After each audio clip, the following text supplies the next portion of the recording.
Shalom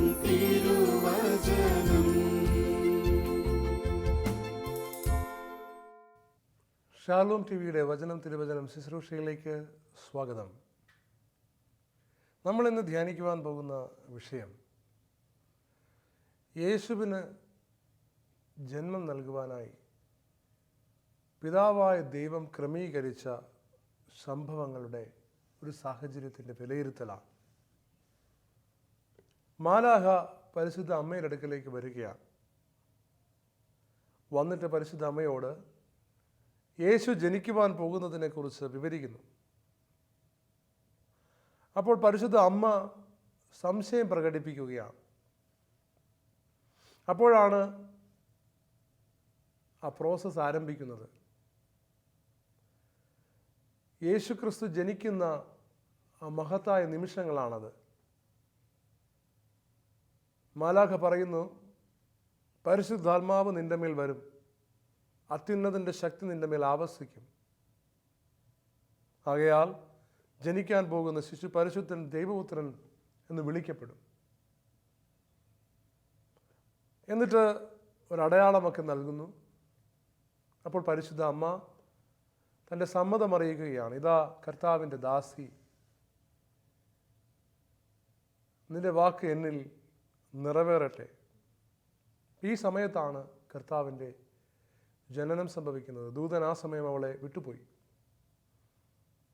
അസമ്മത വാക്ക് കേട്ട ഉടനെ ദൂതൻ വിട്ടുപോയി. പ്രിയമുള്ളവരെ,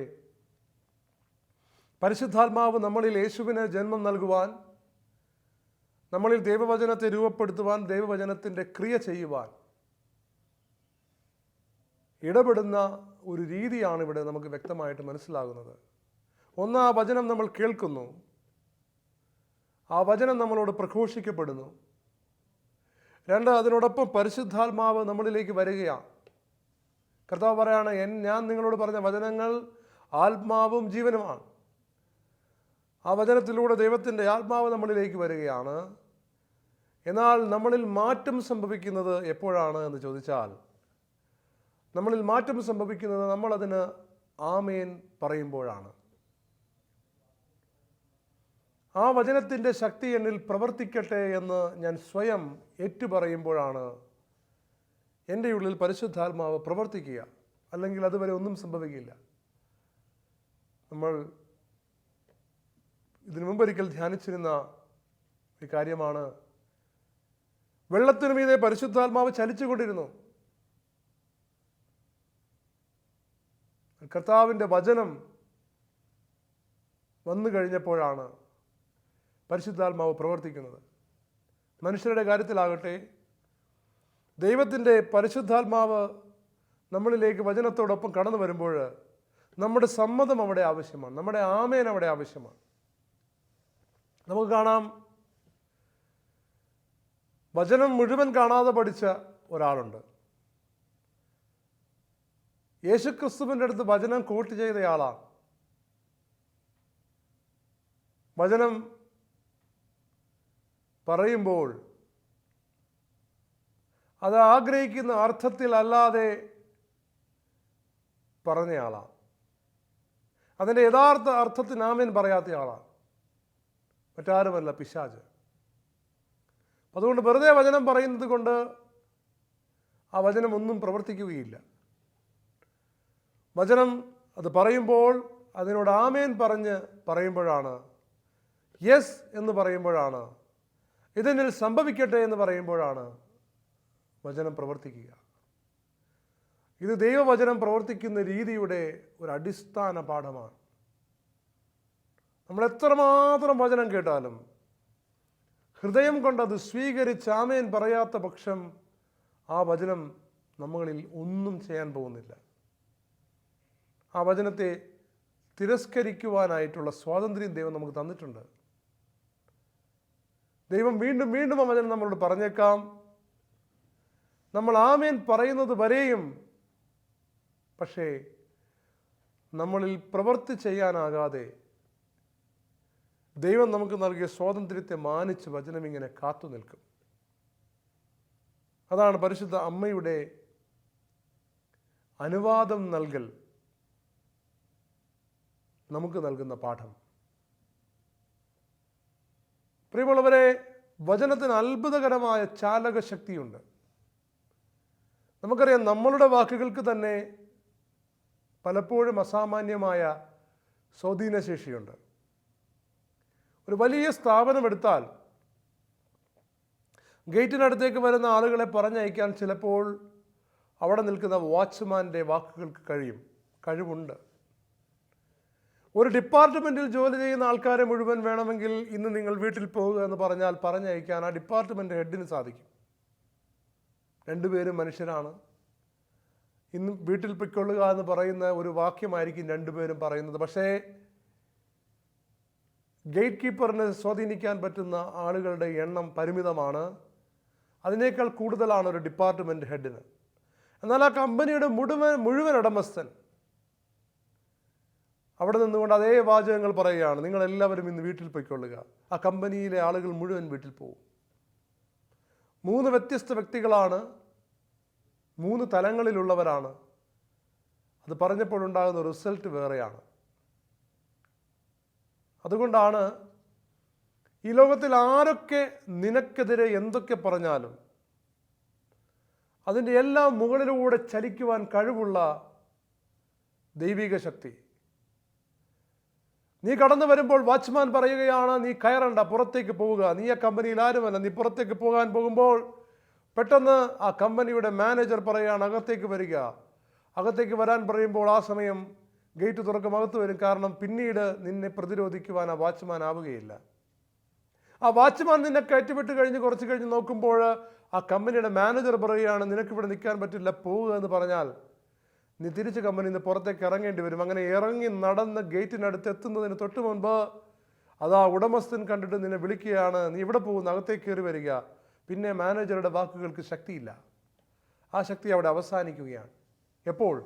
നീ ഓണർ പറയുമ്പോൾ അത് കേൾക്കാൻ, അതിന് ആമേൻ പറയാൻ തയ്യാറാകുമ്പോൾ. പിന്നെ മാനേജർക്ക് നിന്നെ പ്രതിരോധിക്കാനാവില്ല. അതുപോലെ നമ്മുടെ ജീവിതത്തിൽ നമ്മുടെ ജീവിതത്തെക്കുറിച്ച് പലതും പറഞ്ഞിട്ടുണ്ട്. നമ്മുടെ ജീവിതത്തിൻ്റെ ഭാവി ഇന്ന സാഹചര്യങ്ങൾ കൊണ്ട് ഇന്ന രീതിയിലാകുമെന്ന് പറഞ്ഞ വ്യക്തികളുണ്ട്. നമ്മുടെ ജീവിതം ഇങ്ങനെ ആയിരിക്കേണ്ടതാണ്, ഇങ്ങനെ ആയിരിക്കണമെന്ന് നമ്മളോട് നിരന്തരം ശഠിച്ച് പറയുന്നവരുണ്ട്. നമ്മൾ തന്നെ സ്വയം നമ്മളെക്കുറിച്ച് പറയുന്ന വചനങ്ങളുണ്ട്. ഇതെല്ലാം അതതിൻ്റെ നിലയിൽ ശക്തിയുള്ളതാണ്. ഞാൻ എന്നെക്കുറിച്ച് പറയുന്ന വാക്കുകൾക്ക് വളരെയധികം ശക്തിയുണ്ട്. ഞാനിതൊന്നും വിജയിക്കുകയില്ലെന്ന് എന്നെക്കുറിച്ച് പറഞ്ഞാൽ പിന്നെ എൻ്റെ ശരീരം മുഴുവൻ എൻ്റെ ആ വാക്കുകൾ അനുസരിക്കുകയാണ്. പിന്നെ ഞാൻ പരിശ്രമിച്ചാലും ഞാൻ പരാജയപ്പെടുകയാണ്. എൻ്റെ ജീവിതത്തിൽ ഞാൻ ഗുണം പിടിക്കുകയില്ല എന്ന് സ്വയം പറഞ്ഞാൽ എൻ്റെ ശരീരം ആ വാക്കുകളോട് സഹകരിക്കാൻ പോവുകയാണ്. പിന്നീട് ഗുണം പഠിക്കുന്ന ഒന്നിലേക്ക് ഞാൻ പോകത്തില്ല. എന്നാൽ എൻ്റെ ജീവിതം വിജയിക്കുമെന്ന് ഞാൻ പറഞ്ഞാൽ എപ്പോഴും വിജയിക്കണമെന്ന് നിർബന്ധമില്ല. വിജയം വരാം. അതിൻ്റെ കാരണം നമ്മുടെ വിജയം ഈ ലോകത്തിലെ മറ്റു പല വ്യക്തികളുടെയും തീരുമാനങ്ങളെ കൂടെ ആശ്രയിച്ചാണ് ഇരിക്കുന്നത്. എന്നാൽ അതിനെയൊക്കെ അതിജീവിക്കുവാൻ കഴിയുന്ന ശക്തിയാണ് ഈ ലോകത്തിലെ എല്ലാത്തിനും ഉപരിയായി നിൽക്കുന്ന യേശുവിൻ്റെ വചനം. ആ വചനത്തെ തോൽപ്പിക്കുവാൻ ഒന്നിനുമാവില്ല. കാരണം ആ വചനത്താലാണ് എല്ലാം സൃഷ്ടിക്കപ്പെട്ടത്. പ്രിയമുള്ളവരെ, കർത്താവിൻ്റെ വചനത്തിൻ്റെ ശക്തി അതാണ്, സ്വാധീന ശക്തി അതാണ്. നമ്മുടെ ഉള്ളിൽ ഓരോ വചനവും അതിൻ്റെ ക്രിയ ചെയ്യാൻ, ആ വചനത്തിൻ്റെ പ്രവൃത്തി ചെയ്യാൻ നമ്മൾ അനുവദിക്കുന്ന നിമിഷത്തിൽ ആ വചനത്തിന് നമ്മളിൽ പ്രവർത്തിക്കാൻ സാധിക്കും. ഇങ്ങനെയാണ് നമ്മൾ വചനം സ്വീകരിക്കേണ്ടത്. നമുക്കറിയാം, ഒരു ബോംബിന് അത് കണ്ടു കഴിഞ്ഞാൽ നിസ്സാരമാണ്. ബോംബ് ഒരു പേപ്പർ കൊണ്ട് പൊതിഞ്ഞു കഴിഞ്ഞാൽ അത് പേപ്പർ കൊണ്ട് പൊതിഞ്ഞ എന്തോ ഒരു ഉരുണ്ട സാധനം അല്ലെങ്കിൽ ഒരു പ്രത്യേക ഷേപ്പിലുള്ള സാധനം എന്ന് പറയും. അതേ ഷേപ്പിലുള്ള വേറെന്തെങ്കിലും ഒരു സാധനം കളിമണ്ണ് കൊണ്ടുണ്ടാക്കിയിട്ട് പൊതിഞ്ഞാൽ ഇത് രണ്ടും ഒരുപോലെ ഇരിക്കും. ചിലപ്പോൾ വെയിറ്റ് മറ്റതിനായിരിക്കും. എന്നാൽ ഇതിൻ്റെ ഉള്ളിലുള്ള ശക്തി അസാധാരണമാണ്. ഒരേ വലുപ്പമുള്ള 2 സാധനങ്ങൾക്ക് വ്യത്യസ്തമായ അത്ഭുതകരമായ ശക്തി ഉണ്ടെങ്കിൽ, നമുക്കറിയാം, ബാറ്ററി ഒരു വളരെ നിസ്സാരമായ വലുപ്പമുള്ള വസ്തുവാണ്. എന്നാൽ ആ ബാറ്ററി ഇട്ട് കഴിയുമ്പോൾ ചില യന്ത്രങ്ങൾ പ്രവർത്തിക്കുന്നത് നമ്മൾ കാണുകയാണ്. ആ യന്ത്രത്തെ അനേക മണിക്കൂറുകൾ ജീവനുള്ളതാക്കി നിർത്തുവാനായി ആ ബാറ്ററിക്ക് സാധിക്കും. ഇങ്ങനെ നമ്മുടെ ജീവിതത്തിൽ നമ്മൾ വെറുമൊരു വചനം, ഒരു വാചകമെന്ന് പറഞ്ഞ് തള്ളിക്കളയേണ്ടതൊന്നല്ല ദൈവത്തിൻ്റെ വചനം. ദൈവത്തിൻ്റെ വചനം നമ്മളിൽ ജനിക്കാൻ നമ്മൾ അനുവദിക്കണം. ഇതാണ് പരിശുദ്ധ അമ്മ നമുക്ക് പറഞ്ഞു തരുന്ന പാഠം. അമ്മയുടെ ഏറ്റവും വലിയ ഹോബി എന്താണെന്ന് അറിയാമോ? ഏതൊക്കെ ദൈവവചനം കേട്ടാലും അതെല്ലാം ഹൃദയത്തിൽ സംഗ്രഹിക്കുക. ഹൃദയത്തിൽ സംഗ്രഹിക്കുക. വലിയ അർത്ഥമാണതിന്. ഒരു വചനം കേട്ടാൽ അത് ഹൃദയത്തിൽ അതിൻ്റെ അർത്ഥം മനസ്സിലാക്കി സൂക്ഷിക്കുന്നയാളാണ് പരിശുദ്ധം. അതാണ് ഹൃദയത്തിൽ സംഗ്രഹിക്കുക എന്ന് പറയുന്നത്. കാണാതെ പഠിക്കുകയല്ല, അത് ഗ്രഹിച്ച് ഹൃദയത്തിൽ സൂക്ഷിക്കുന്നതാണ്. ഇങ്ങനെ വചനം കിട്ടിയാൽ അപ്പോൾ തന്നെ വിഴുങ്ങുന്ന, അപ്പോൾ തന്നെ ഉള്ളിൽ സ്വീകരിക്കുന്ന, വചനത്തെ അത്രമാത്രം സ്നേഹിച്ച ഒരു സ്ത്രീയാണ് യേശു ക്രിസ്തു വന്ന് ജനിക്കുവാനായി ദൈവം തിരഞ്ഞെടുത്തത്. ജപമാല സമ്മാനമായി ലഭിച്ച, മാതാവ് പ്രത്യക്ഷപ്പെട്ട് പഠിപ്പിച്ച വിശുദ്ധ ഡൊമിനിക്കിനെ കുറിച്ച് നമ്മൾ കേട്ടിട്ടുണ്ടാകും. നമുക്കറിയാം, OP എന്ന് പറയുന്ന ഓർഡർ ഓഫ് പ്രീച്ചേഴ്സ് എന്ന് പറയുന്ന സന്യാസ സമൂഹം സ്ഥാപിച്ചയാളാണ് വിശുദ്ധ ഡൊമിനിക്. വിശുദ്ധ ഡൊമിനിക്കിൻ്റെ ആത്മീയതയിൽ ഏറ്റവും പ്രധാനപ്പെട്ട ഒരു കാര്യം ഞാൻ പറയാം. വിശുദ്ധ ഡൊമിനിക്കിന് മത്തായിയുടെ സുവിശേഷവും എപ്പിസൽസ് അതായത് ലേഖനങ്ങൾ മുഴുവനും കാണാതെ അറിയാമായിരുന്നു. ഒരു സുവിശേഷവും മുഴുവൻ ലേഖനങ്ങളും കാണാതെ പഠിച്ച ഒരു വിശുദ്ധൻ്റെ അടുക്കലാണ് പരിശുദ്ധ അമ്മ വന്ന് ജപമാല നൽകുന്നത്. നമ്മളുടെ ബുദ്ധിയുടെ നിലവാരം അനുസരിച്ച് അദ്ദേഹം നല്ല ബുദ്ധിമാനായിരുന്നിരിക്കണം. ഇങ്ങനെ കാണാതെ പഠിക്കുവാൻ ഏറെ കഴിവുള്ള ഒരാളായിരിക്കണം. നമ്മളുടെ ബുദ്ധിയുടെ നിലവാരം അനുസരിച്ച് വചനത്തെ ഹൃദയത്തിൽ സംഗ്രഹിക്കുവാൻ നമുക്കാകണം. ദാവീദിനെ കുറിച്ച് പറയുന്നത്, ദാവീദിന് ദൈവത്തിൻ്റെ വചനം മുഴുവൻ കാണാതെ അറിയാമായിരുന്നു. അങ്ങനെ ദൈവത്തിൻ്റെ വചനം മുഴുവൻ കാണാതെ അറിയാമായിരുന്ന നിരവധി പേർ ഇസ്രായേലിൽ ജീവിച്ചിരുന്നു, ഇന്നുമുണ്ട്. അവരുടെ തോറ പൂർണ്ണമായും കാണാതെ പഠിച്ചു വച്ചിരിക്കുന്ന ആളുകൾ, അവരത് മുഴുവൻ പറയും. പ്രിയമുള്ളവരെ, എന്നാൽ ബൈബിൾ മുഴുവൻ കാണാതെ അറിയാവുന്നയാളാണ് പിശാചെന്ന് പറയപ്പെടുന്നു. കാരണം യേശുക്രിസ്തുവിൻ്റെ അടുക്കൽ വചനം കോട്ട് ചെയ്യുവാനുള്ള ധൈര്യം കാണിച്ചു അവൻ. പക്ഷെ അവൻ്റെ ജീവിതത്തിൽ ഒരു ദൈവവചനവും പ്രവർത്തിക്കുന്നില്ല. എന്താണ് കാരണമെന്ന് ചോദിച്ചാൽ, അവൻ വചനവിരുദ്ധമായ കാര്യങ്ങൾക്കാണ് ആമേൻ പറയുന്നത്. വചനം സംഭവിക്കാതിരിക്കുവാനാണ് അവൻ ആമേൻ പറയുന്നത്. അതുകൊണ്ടാണ് അവൻ്റെ ജീവിതത്തിൽ ആ വചനങ്ങൾ പ്രവർത്തിക്കാത്തത്. എല്ലാം അറിയാമായിരിക്കുന്ന, അപ്പം അതുകൊണ്ട് എല്ലാം അറിയാമെന്ന് പറഞ്ഞതിൽ അർത്ഥമില്ല. പക്ഷെ വിശുദ്ധ ഡൊമിനിക്കിൻ്റെ ജീവിതത്തിൽ വചനം അത്ഭുത പ്രവർത്തികളാണ് ചെയ്തത്. അദ്ദേഹത്തിൻ്റെ ജീവിതത്തിൽ അത്ഭുതകരമായ വചന പ്രഘോഷണത്തിലൂടെ വലിയ മാനസാന്തരങ്ങൾ സംഭവിച്ചു. ഇതെല്ലാം താൻ പഠിച്ച വചനത്തിന് ആമേൻ പറഞ്ഞത് കൊണ്ടാണ്. ഒരു വചനം നമ്മൾ പഠിക്കുമ്പോൾ നമ്മൾ അറിയേണ്ടത്, വചനം എന്ന് പറയുന്നത് ക്രിസ്തുവാണ്. ക്രിസ്തുവിനെയാണ് നമ്മൾ സ്വായത്തമാക്കിയിരിക്കുന്നത്, ഉള്ളിലേക്ക് എടുത്തിരിക്കുന്നത്. അപ്പോൾ യേശു നമ്മുടെ ഉള്ളിൽ പ്രവർത്തിക്കും. വചനം നമുക്ക് ഭക്ഷണമാണെന്നാണ് കർത്താവ് പറഞ്ഞത്. കർത്താവിന് വലിയ ഇഷ്ടമുള്ള കാര്യമാണ് നമ്മുടെ ഭക്ഷണമായി തീരുക. നമ്മുടെ ഭക്ഷണമായി തീരാൻ ആഗ്രഹിക്കുന്ന ഒരു ദൈവം. കർത്താവ് തിരുവോസ്തിയുടെ രൂപത്തിൽ, തിരുവോസ്തിയായി നമ്മുടെ ഉള്ളിൽ ദിവ്യകാരുണ്യമായി എഴുന്നള്ളി വരുന്നത് പോലെ, അപ്പമായി എഴുന്നള്ളി വരുന്നത് പോലെ, വചനമായി എഴുന്നള്ളി വരുവാൻ ആഗ്രഹിക്കുന്ന ദൈവം കൂടെയാണ്. വചനം യേശുവാണ്. കർത്താവ് പറഞ്ഞു, പിശാച് വചനത്തെ ഉപയോഗിച്ച് അപ്പമുണ്ടാക്കാൻ പറഞ്ഞപ്പോൾ, അപ്പം കൊണ്ടല്ല വചനം കൊണ്ടുകൂടെയാണ് ജീവിക്കുന്നതെന്ന് പറഞ്ഞ അപ്പത്തിന് പകരം അതിനേക്കാൾ ഉപരിസ്ഥാനത്തിൽ വചനത്തെ പ്രതിഷ്ഠിച്ച യേശു നമ്മളോട് ആവശ്യപ്പെടുന്നൊരു കാര്യം, ഈ വചനം, ഓരോ വചനവും നമ്മുടെ ഉള്ളിൽ ജനിക്കാൻ ഇടവരുത്തണമെന്നാണ്. ഈ ക്രിസ്മസ് കാലഘട്ടങ്ങളിൽ നമുക്ക് ചെയ്യാവുന്ന ഏറ്റവും വലിയ ഒരു നന്മ പ്രവൃത്തി എന്ന് പറയുന്നത്, വിശുദ്ധ കുർബാന സ്വീകരിക്കുന്നത് പോലെ തന്നെ നമുക്ക് ചെയ്യാവുന്ന ഏറ്റവും വലിയൊരു നന്മ പ്രവൃത്തിയാണ് ദൈവത്തിൻ്റെ വചനങ്ങൾ പൂർണ്ണമായി ഹൃദയസ്ഥമാക്കാൻ ശ്രമിക്കുക. അല്ലെങ്കിൽ ഏതെങ്കിലും നമ്മുടെ ജീവിതത്തിൽ പ്രാവർത്തികമാക്കേണ്ടതായ വചനങ്ങൾ കണ്ടെത്തി അവ ഹൃദയസ്ഥമാക്കുക. പരിശുദ്ധ അമ്മ ചെയ്തതുപോലെ അത് ഹൃദയത്തിൽ സംഗ്രഹിക്കുക, അതിൻ്റെ അർത്ഥം മനസ്സിലാക്കി ഉരുവിടുക, അതിൻ്റെ അർത്ഥത്തിന് ആമേൻ പറയുക. ഹല്ലേലൂയ. പ്രിയമുള്ളവരെ, വിശുദ്ധ പത്രോസിൻ്റെ ജീവിതത്തിൽ നമ്മൾ കാണുന്നു, കർത്താവ് പറയാണ്,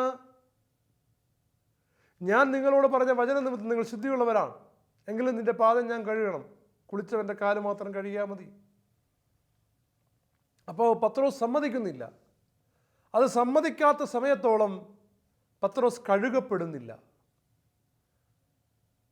അതുകൊണ്ട് യേശുവിൻ്റെ നിയമം അറിയാവുന്ന പത്രോസിനോട് യേശു പറയാണ്, ഞാൻ നിന്റെ കാല് കഴുകുന്നില്ലെങ്കിൽ പിന്നെ നിനക്ക് എന്നോട് പങ്കില്ല.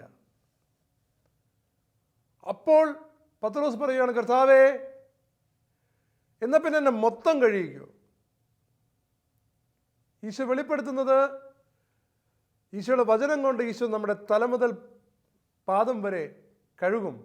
പാദം മാത്രം പിന്നെ കഴുകിയാൽ മതി, മൊത്തം ശരീരം കർത്താവ് കഴുകുന്നുവെന്ന് കർത്താവ് ആലങ്കാരികമായി പറയുക. ആ ഭാഗത്താണ് നമ്മൾക്ക് ഞാൻ നിങ്ങളോട് പറഞ്ഞ വചന നിമിത്തം നിങ്ങൾ ശുദ്ധിയുള്ളവരാണ്. നമ്മളെ ശുദ്ധീകരിക്കുവാനുള്ള ഒരു കഴിവുണ്ട് കർത്താവിൻ്റെ വചനത്തിന്. എത്ര പേര് ഇതിന് ആമേൻ പറയുന്നു? എത്ര പേര് ഇതിന് ആമേൻ പറയുന്നു? കാരണം ആമേൻ പറയുന്നുവെങ്കിൽ കർത്താവ് ശിഷ്യന്മാരോട് പറഞ്ഞ വചനങ്ങൾ നിരന്തരം വായിക്കാൻ നമ്മൾ തയ്യാറാകും. അത് നിരന്തരം വായിക്കുന്നതിലൂടെ കർത്താവ് പറഞ്ഞ ഈ ശുദ്ധീകരണ പ്രക്രിയ നമ്മളിൽ നടക്കും. യേശു നേരിട്ട് പറഞ്ഞൊരു കാര്യമാണ്. കർത്താവാണ് പറഞ്ഞത്, നിങ്ങൾ വചനം കേൾക്കുമ്പോൾ ശുദ്ധീകരിക്കപ്പെടുന്നു. ഞാൻ നിങ്ങളോട് പറഞ്ഞ വചന നിമിത്തം നിങ്ങൾ ശുദ്ധിയുള്ളവരായിരിക്കുന്നു. ഈ അനുഭവം നമുക്ക് ലഭിക്കുവാൻ വേണ്ടി നമ്മൾ വചനം വായിക്കണം. ഇങ്ങനെ വചനം വായിക്കുന്നതിലൂടെ, അതിനാമേൻ പറയുന്നതിലൂടെ ശുദ്ധീകരിക്കുവാൻ ഒരുവൻ തയ്യാറാകുമ്പോൾ വീണ്ടും അവൻ്റെ ജീവിതത്തിലേക്ക് ക്രിസ്തു കടന്നു വരികയും അവനിൽ അവശേഷിക്കുന്ന വിശുദ്ധീകരണം കൂടെ നിറവേറ്റുവാൻ വേണ്ടി കർത്താവ് അവനെ പൂർണ്ണമായി കഴുകുകയും ചെയ്യും. ഇതാണ് നമ്മൾ കാണുന്നത്. ഇങ്ങനെ ക്രിസ്തു നമ്മളെ കഴുകുന്ന അനുഭവം ഒരു ക്രിസ്മസ് ദിനത്തിൽ നമ്മുടെ ജീവിതത്തിൽ ഉണ്ടാകണം. കർത്താവ് ഈ ഭൂമിയിലേക്ക് വന്നത് നമ്മളെ വിശുദ്ധീകരിക്കുവാൻ വേണ്ടിയാണ്. കർത്താവിനെ കുറിച്ച് പറയുകയാണ്, ഇരുളിലും മരണത്തിൻ്റെ നിഴലിലും ഇരിക്കുന്നവർക്ക് പ്രകാശം വീശാനും സമാധാനത്തിൻ്റെ മാർഗത്തിലേക്ക് നമ്മുടെ പാദങ്ങളും നയിക്കാനും വേണ്ടിയാണ് യേശുക്രിസ്തു വന്നിരിക്കുന്നതെന്നാണ്. അപ്പോൾ നമ്മളുടെ ഉള്ളിലുള്ള ഇരുള്, നമ്മളുടെ ഉള്ളിലുള്ള മരണത്തിൻ്റെ നിഴൽ, അത് നമ്മൾ വിട്ടുപോകുന്നത് യേശുവാകുന്ന പ്രകാശം നമ്മളിലേക്ക് വരുമ്പോഴാണ്. ഇന്ന് ആ പ്രകാശം നമ്മളിലേക്ക് വരുന്നത് എങ്ങനെയെന്ന് കർത്താവ് വ്യക്തമാക്കിയിരിക്കുന്നു വചനത്തിലൂടെ. ഞാൻ നിങ്ങളോട് പറഞ്ഞ വചന നിമിത്തം നിങ്ങൾ ശുദ്ധിയുള്ളവരായിരിക്കുന്നു. അപ്പോൾ വചനത്താലാണ് നമ്മളിൽ ദൈവത്തിൻ്റെ പ്രകാശം വന്ന് നിറയുന്നത്. അപ്പോൾ ഈ വചനത്തെ തിരസ്കരിക്കുന്ന അല്ലെങ്കിൽ പരിഗണിക്കാതിരിക്കുന്ന ഒരു ജീവിതശൈലിയാണ് നമുക്കുള്ളതെങ്കിൽ നമ്മളുടെ ജീവിതത്തിൽ ഒരിക്കലും ഈ വചനം അതിൻ്റെ പ്രവൃത്തികൾ ചെയ്യുകയില്ല. നമ്മുടെ വീട്ടിൽ എല്ലാ ദിവസവും രാവിലെ വലിയ സുഭിക്ഷമായ എല്ലാ ഭക്ഷണ പദാർത്ഥങ്ങളും, ഇഡലി, സാമ്പാർ, ദോശ, മസാല ദോശ എല്ലാം ഉണ്ടെന്ന് വിചാരിക്കുക. ഉച്ചയ്ക്ക് ചിക്കനും മട്ടണും മറ്റെല്ലാ പച്ചക്കറികളും വിഭവസമൃദ്ധമായ ആഹാരവും ഉണ്ടെന്ന് വിചാരിക്കുക. ബിരിയാണിയും എല്ലാം, എന്ത് വേണമെങ്കിലും എടുക്കാം. നമ്മുടെ വീട്ടിൽ അങ്ങനത്തെ ഒരു വീടാണെന്ന് വിചാരിക്കുക. എല്ലാം ഉണ്ട്, മനുഷ്യ ശരീരത്തിന് ആവശ്യമായതെല്ലാം ഉണ്ട്. എന്നാൽ നമ്മളൊന്നും എടുക്കുന്നില്ല എങ്കിൽ, നമ്മളിതൊന്നും സ്വീകരിക്കുന്നില്ല എങ്കിൽ, നമ്മൾ വെള്ളം മാത്രം കുടിച്ച് ജീവിക്കുകയാണെങ്കിൽ, ഇതൊക്കെ വീട്ടിലുണ്ടെന്ന് പറഞ്ഞിട്ട് എന്തെങ്കിലും പ്രയോജനമുണ്ടോ? ഒരു മനുഷ്യനെ കഴുകുവാൻ കഴിവുള്ള ദൈവത്തിൻ്റെ വചനം നമുക്ക് കർത്താവ് തന്നിരിക്കുകയാണ്. എന്നിട്ട് ആ വചനം കഴുകപ്പെടുന്ന രീതിയിൽ നമ്മൾ വായിക്കുന്നില്ലെങ്കിൽ പിന്നെ നമുക്കെന്തെങ്കിലും പ്രയോജനമുണ്ടോ? പിന്നെ നമ്മൾ കഴുകപ്പെടുന്നത് എങ്ങനെയാണ്? പ്രിയമുള്ളവരെ, കർത്താവ് താലന്തുകളുടെ ഉപമ പറയുമ്പോൾ നമ്മളൊക്കെ നമ്മുടെ പാടാനുള്ള കഴിവും പ്രസംഗിക്കാനുള്ള കഴിവും അങ്ങനെ ടാലൻറ്റുകളെ കുറിച്ചാണ് ചിന്തിക്കുന്നത്. എന്നാൽ കർത്താവ് പറഞ്ഞത് നമുക്ക് എന്തൊക്കെ തന്നിട്ടുണ്ടോ അതൊക്കെ ഉപയോഗിക്കുന്നതിനെ കുറിച്ചാണ്. കർത്താവ് നമുക്ക് തന്നിരിക്കുന്ന ഏറ്റവും പ്രധാനപ്പെട്ട സമ്മാനം എന്ന് പറയുന്നത് എല്ലാ മനുഷ്യർക്കും ഒരുപോലെ തന്നിരിക്കുന്നത് ദൈവത്തിൻ്റെ വചനമാണ്.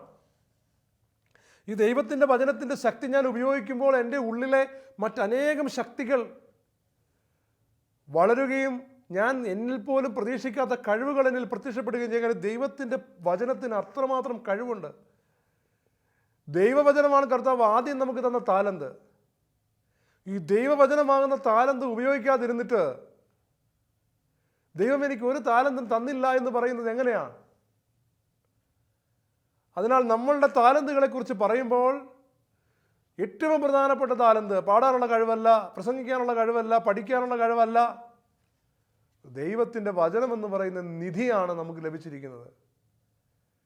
ഈ നിധി കണ്ടെത്തിയവൻ ഇതിലിറങ്ങിത്തിരിക്കും.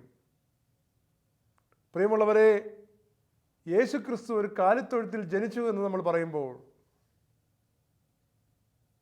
കർത്താവായ യേശുക്രിസ്തു വചനത്തിലും പരിശുദ്ധ കുർബാനയിലും മറഞ്ഞിരിക്കുകയാണ്. പെട്ടെന്ന് മനുഷ്യർക്ക് കണ്ടാൽ മനസ്സിലാക്കാൻ പറ്റാത്ത സാധാരണ ആളുകൾ വിചാരിക്കും ഈ വാക്കുകളെയും ഈ സെൻറ്റൻസുകളെയൊക്കെ എങ്ങനെയാണ് ദൈവവചനമെന്ന് യേശു എന്നൊക്കെ വിളിക്കുക എന്ന് വിചാരിക്കും. ആ രീതിയിലാണ് കർത്താവ് മറഞ്ഞിരിക്കുകയാണ്. കർത്താവിൻ്റെ പ്രവൃത്തി അങ്ങനെയാണ്, പുൽക്കൂട്ടിലാണ് വെളിപ്പെടുന്നത്.